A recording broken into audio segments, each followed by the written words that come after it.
Hola, muy buenas tardes. Son las 7 de la noche en Palacio Nacional del día 28 de marzo del 2021 y el día de hoy vamos a dar el avance acerca del panorama de la epidemia por COVID-19 en nuestro país, así como de la estrategia de vacunación. Nuevamente, muchísimas gracias por acompañarnos el día de hoy. Mi nombre es Alexia de la Torre y soy la directora general del CENSIDA.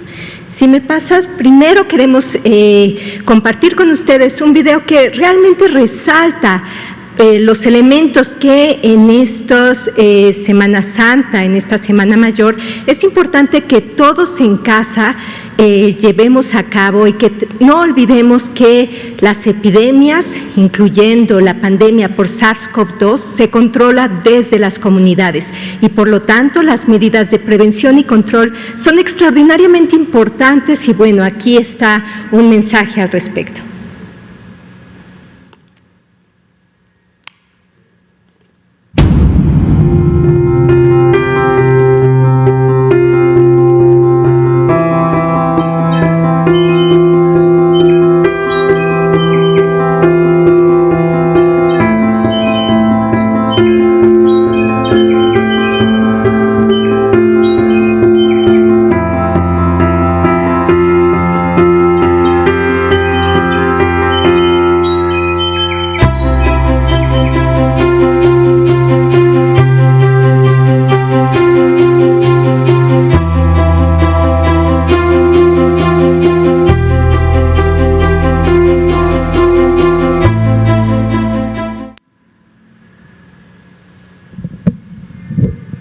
Perfecto, pues muchas gracias. Ahora sí daremos inicio a esta parte del componente técnico acerca de cómo está la epidemia en nuestro país.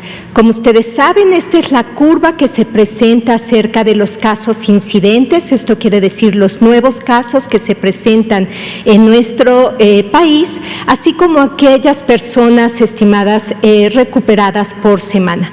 Las buenas noticias es que continúa esta tendencia hacia la baja, tanto de los casos estimados, que es un menos 10%, y de aquellas personas recuperadas. Recuerden que es prácticamente esta curva de personas recuperadas un espejo de los casos estimados. Y nuevamente el mensaje es muy claro.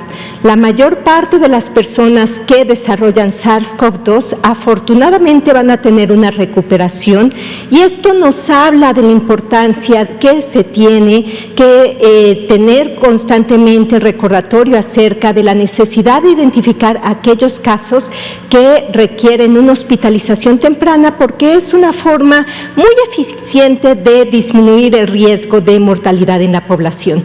Tenemos de estos casos activos estimados 34.495, que son las personas que se estiman pueden estar transmitiendo aún la enfermedad entre el resto de la población. Recordemos que entre más sea alto este número, la probabilidad también de tener casos positivos se incrementa y por lo tanto una disminución siempre es algo adecuado en términos del control de las epidemias.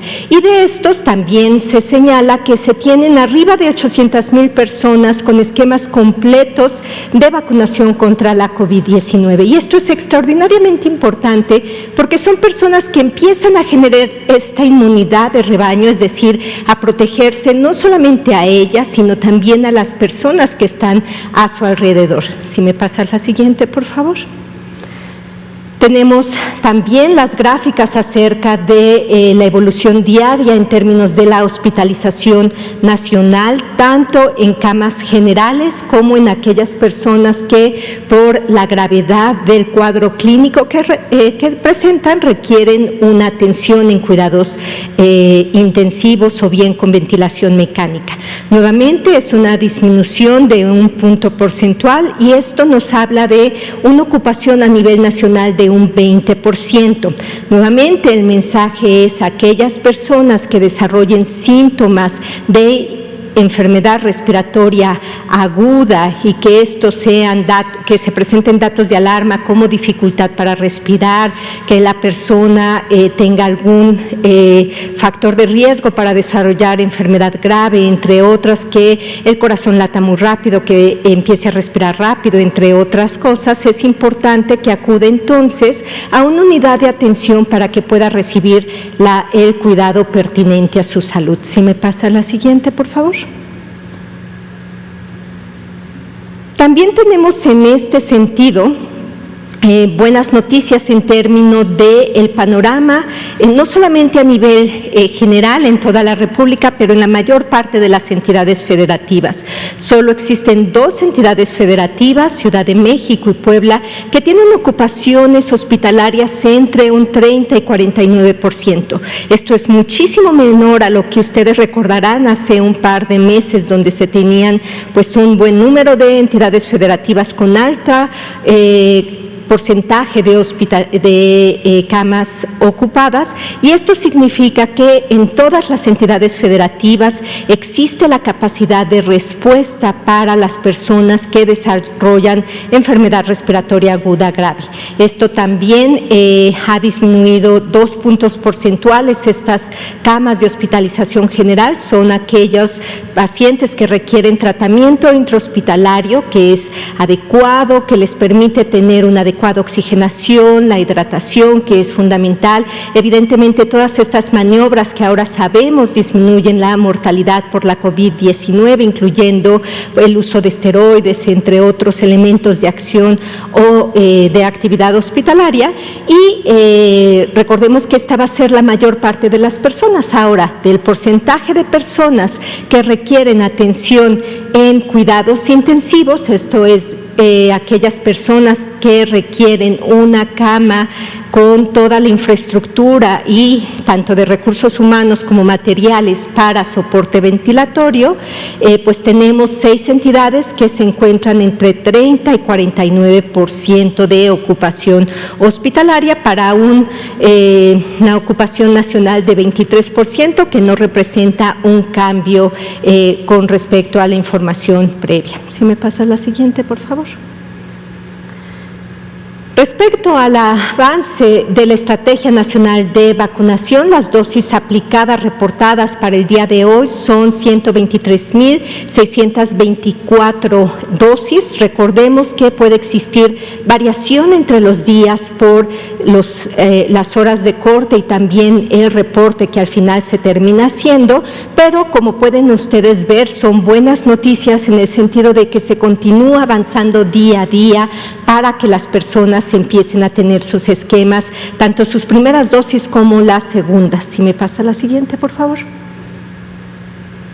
Y de estas tenemos más de 6.800.000 dosis aplicadas, reportadas al día de hoy, lo cual es extraordinariamente positivo. Tenemos esta cantidad de personas que ya tienen al menos una dosis, y esto significa que, por lo tanto, tienen inmunidad en un buen porcentaje asociado a la vacunación. Son extraordinarias noticias. Estas son parte de las acciones que se deben de continuar y que evidentemente ayudarán a que la epidemia en nuestro país tenga menor impacto en la población.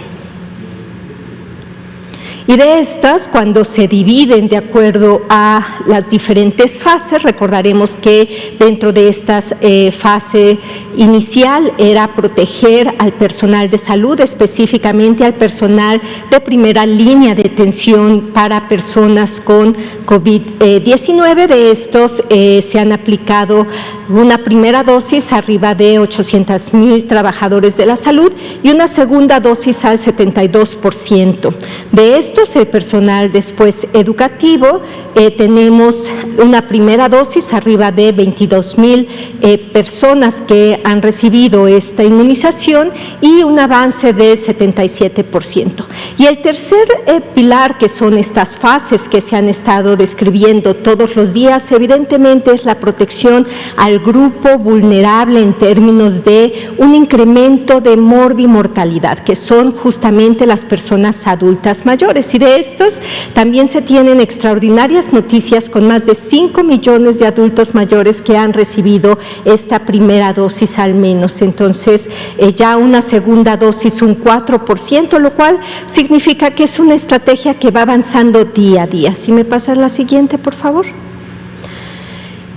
Recordemos, y es un mensaje que debemos de propagar entre nuestros amigos, familiares, seres queridos, que es una estrategia basada en vacunas seguras, que la posibilidad de tener algún evento adverso es realmente baja, con un porcentaje de SAVIs reportados para las dosis aplicadas de 0.2%, de estos aproximadamente un 1% son graves, pero lo importante es que son vacunas que generan un buen porcentaje de protección. Y el siguiente elemento que es extraordinariamente importante mencionar y replicar es que son vacunas que realmente no se asocian a una proporción significativa de eventos adversos.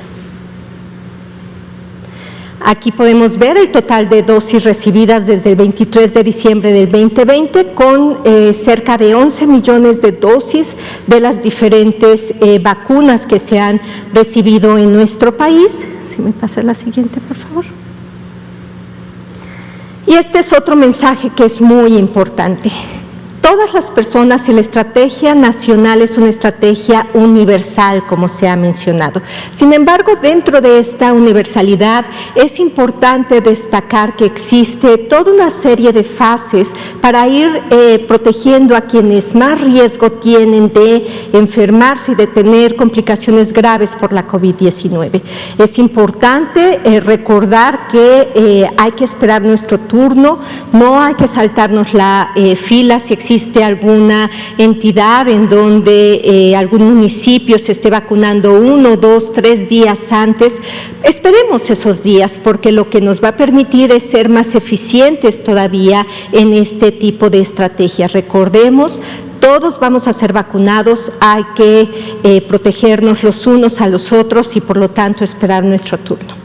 Y el siguiente elemento que también es importante es, independientemente si ya los vacunaron, es importante no bajar la guardia, y esto es fundamental.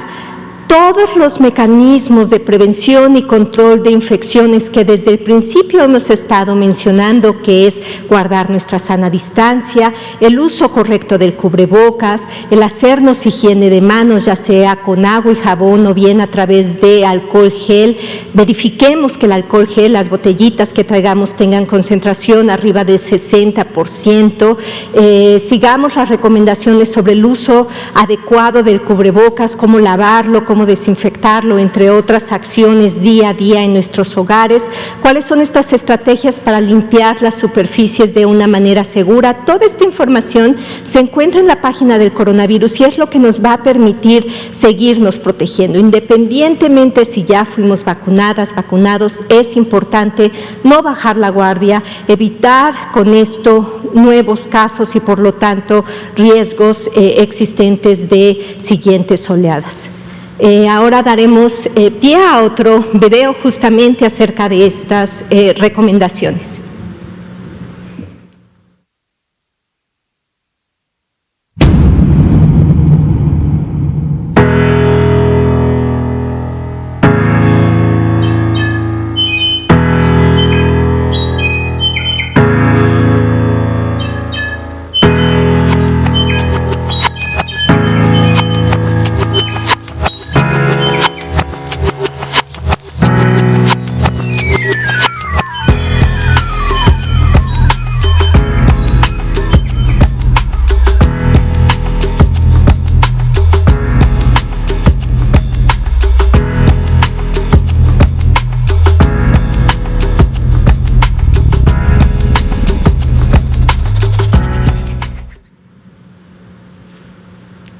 Bueno, pues muchas gracias y damos pie ahora sí a las preguntas y comentarios. Adelante. Gracias. Hola, ¿qué tal? Muy buenas tardes. Juan Hernández del periódico Basta y de Grupo Cantón.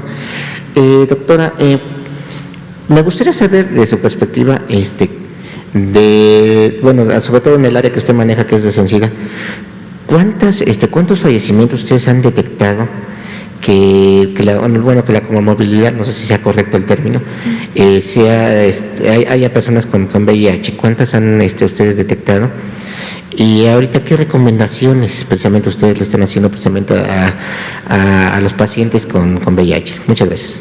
Al contrario, muchísimas gracias por la pregunta y nos da pie a hacer varias recomendaciones para la población en general. Número 1, las personas que viven con VIH, aquellas que se encuentran con adecuado control, con tratamiento antirretroviral y con CD4 arriba de 200, no tienen un riesgo superior de tener enfermedad grave por la COVID-19. Esto es lo que hemos observado a través del análisis que se ha realizado en coordinación con la Dirección General de Epidemiología, así como con los análisis que se reportan a nivel internacional. Lo importante aquí es las personas que viven con VIH con tratamiento tienen una calidad de vida y sobrevida similar a las personas que no viven con VIH. Y de aquí surge el llamado a la población de realizarnos una prueba de VIH, de hepatitis, de otras infecciones de transmisión sexual al menos una vez al año. ¿Por qué?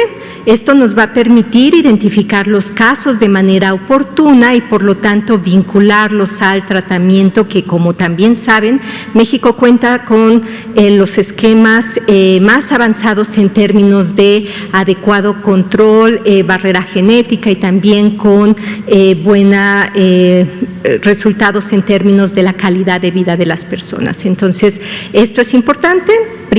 Ese es el primer anuncio, hagámonos la prueba.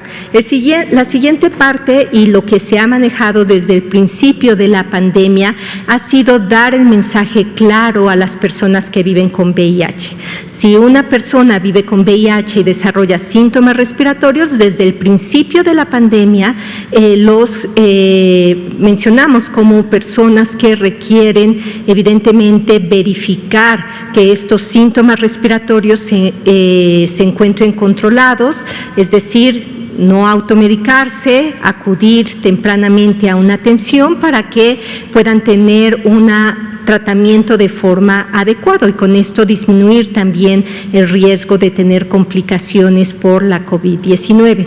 Otro elemento importante y por lo que desde el principio se señaló a las personas que viven con VIH como un grupo prioritario es que ahora sabemos que evidentemente a lo largo de la pandemia pues existen un grupo importante de personas que tienen comorbilidades, incluyendo diabetes, hipertensión, entre otros que se han catalogado también como factores de riesgo para desarrollar complicaciones por la COVID-19. Y por eso, tanto desde el SENSIDA, del CONACYDA, con coordinación con líderes comunitarios, entre otros, se ha estado haciendo un análisis prácticamente cada 15 días acerca del avance y de los mensajes que se deben de estar dando a la población. Se hace a través también del SENSIDA, se encuentran en los lineamientos técnicos publicados en la página del coronavirus y como se ha presentado también están dentro de este grupo prioritario en las siguientes fases de vacunación. Entonces, sí se han mantenido todas las acciones recomendadas tanto a nivel internacional como nacional en términos de proteger a esta población.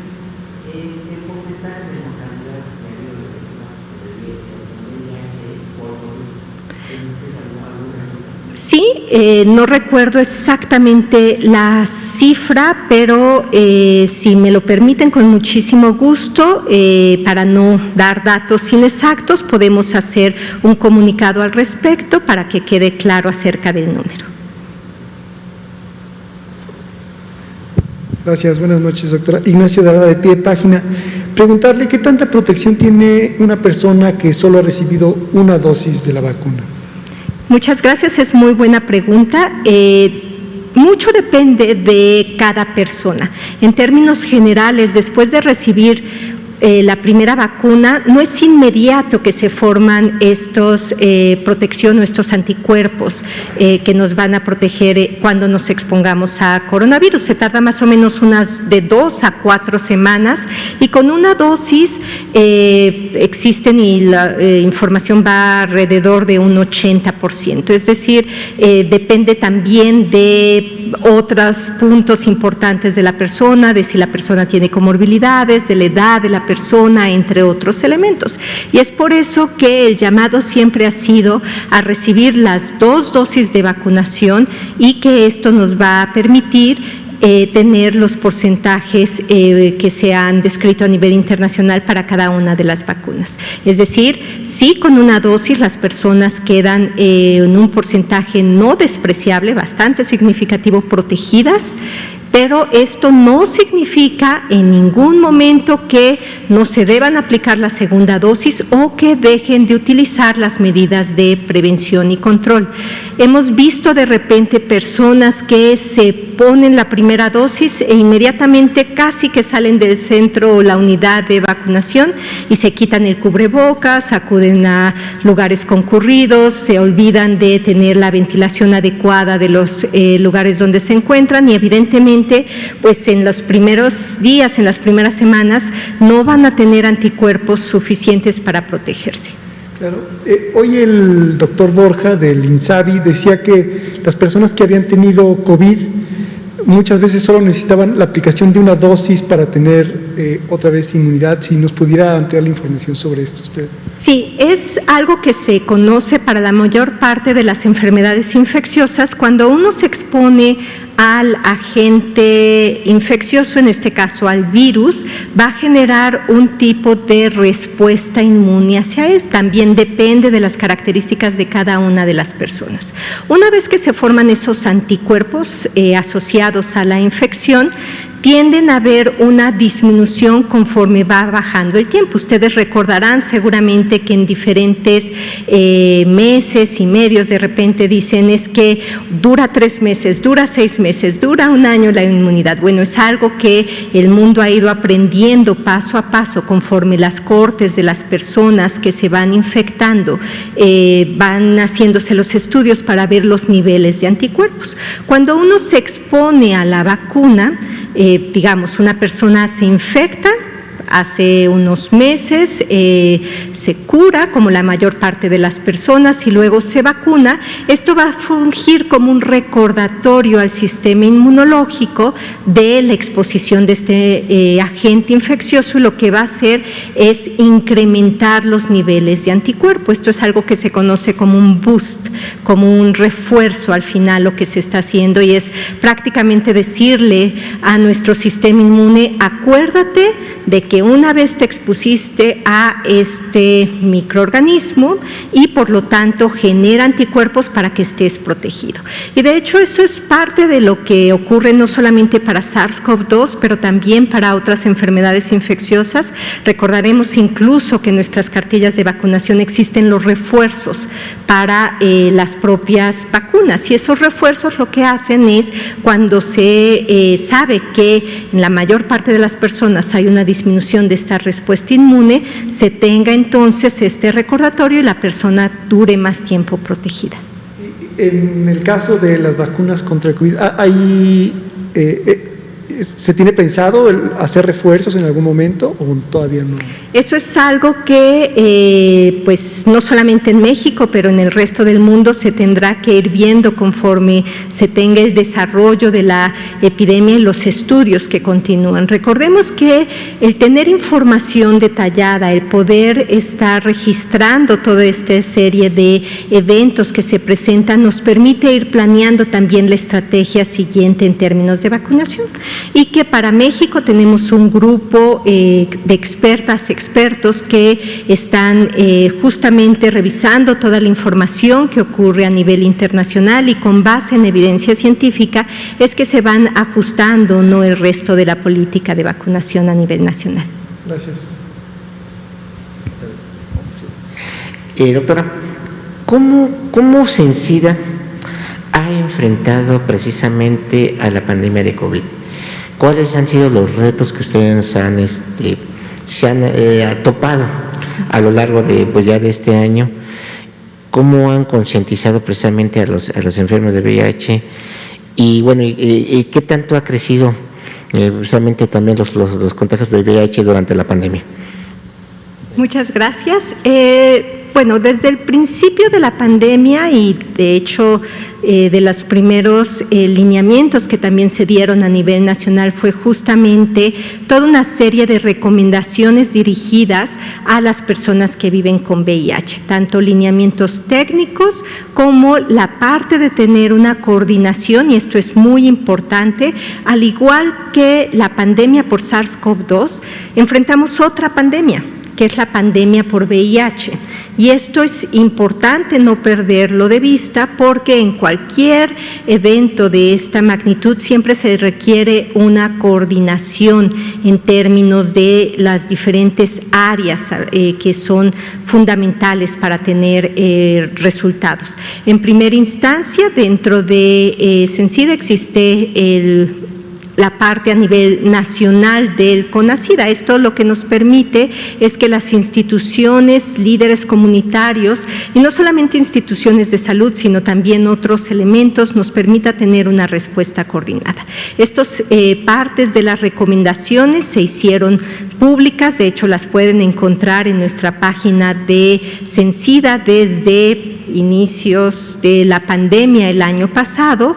Estas recomendaciones también lo que se ha estado garantizando fue justamente, y esto alineado con recomendaciones internacionales, la parte de la continuidad de los tratamientos de las personas que viven con VIH. Ustedes recordarán que desde el principio de la pandemia CENSIDA puso a disposición de la población un correo electrónico que es, les recuerdo, VIH-COVID-19@salud.gov.mx, justamente como un elemento para que las personas se pudiesen acercar y cualquier duda que tuviesen acerca de cómo realizarse la prueba o en dónde realizarse la prueba, cómo asegurar tratamientos, la parte de aquellas personas que por alguna razón perdían la derechohabiencia durante esta pandemia, secundario a el impacto económico, que también se ha tenido esta parte de vinculación y de continuidad de la atención,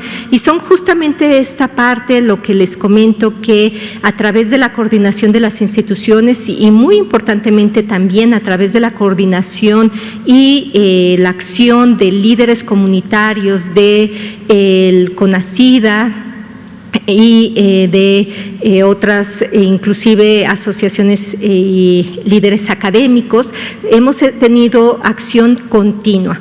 Desde un primer momento se identificó que la respuesta para la pandemia para VIH era y es considerada como un pilar prioritario, esencial, y así lo pueden ver en todos los documentos que se han publicado a lo largo de esta pandemia, disponibles en la página del coronavirus. Entonces, estos son de las acciones que se estuvieron realizando. Nuevamente, el asegurar el que estuviesen pruebas rápidas para realizar el diagnóstico, tanto de VIH como de sífilis, y el siguiente elemento también la prevención. La prevención en términos de tener, lo presentamos aquí el Día Internacional del Condón, justamente el tener condones masculinos o externos y también condones internos disponibles. Esto es parte como de las acciones iniciales. ¿Cuál ha sido el reto?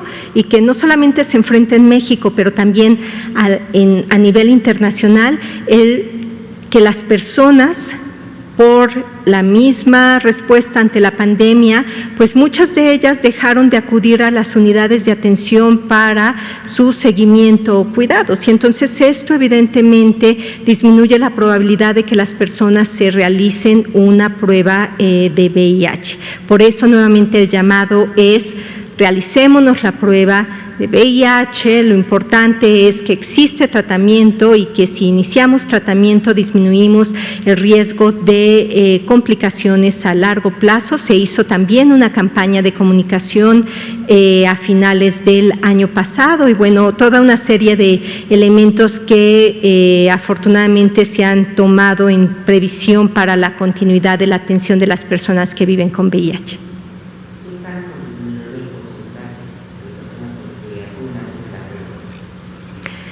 Todavía son datos preliminares, pero se estima que hay, y lo hemos presentado aquí previamente, pero es una disminución de al menos un 40% en términos de las personas que acudieron a realizarse las pruebas. Esto tenemos nuevamente, y lo señalo claramente, que esperar a los datos específicos de cierre en términos de información, pero el mensaje sigue siendo importante. Hay una disminución, no por falta de pruebas, las pruebas existen y de hecho se incrementaron el número de pruebas que se adquirieron. La disminución al final es justamente pues lo mismo que se ha visto con otras enfermedades, incluyendo personas con diabetes, incluyendo personas inclusive mujeres embarazadas, entre otras, que disminuyen esta cercanía hacia las unidades de atención. Y nuevamente el mensaje aquí es importante. Para dar una respuesta adecuada, para disminuir la probabilidad de tener complicaciones por la COVID-19, acerquémonos a nuestras unidades de atención. Esta visión en la atención primaria a la salud, donde tenemos esta parte de cercanía al final con nuestro médico general, el médico familiar, nuestras personal de enfermería, promotores de salud, etcétera. Esto nos permite pues no olvidar los elementos básicos para el control de la epidemia. Al contrario. Entonces, por favor, hagámonos la prueba. Y si nos ayudan a replicar ese mensaje, creo que vamos a poder disminuir la brecha que existe en términos de diagnóstico y, por lo tanto, ayudar a que las personas se encuentren bien, pero también recordar, la persona que vive con VIH y que recibe tratamiento antirretroviral no transmite la infección. Entonces, esa es otra manera también de estar protegiendo a pues nuestros seres queridos, a nuestras compañeras, compañeros sexuales. Gracias. Bueno, pues si no hay otra pregunta, son las 19:32, agradecemos mucho su tiempo y el espacio. Buenas noches. Gracias.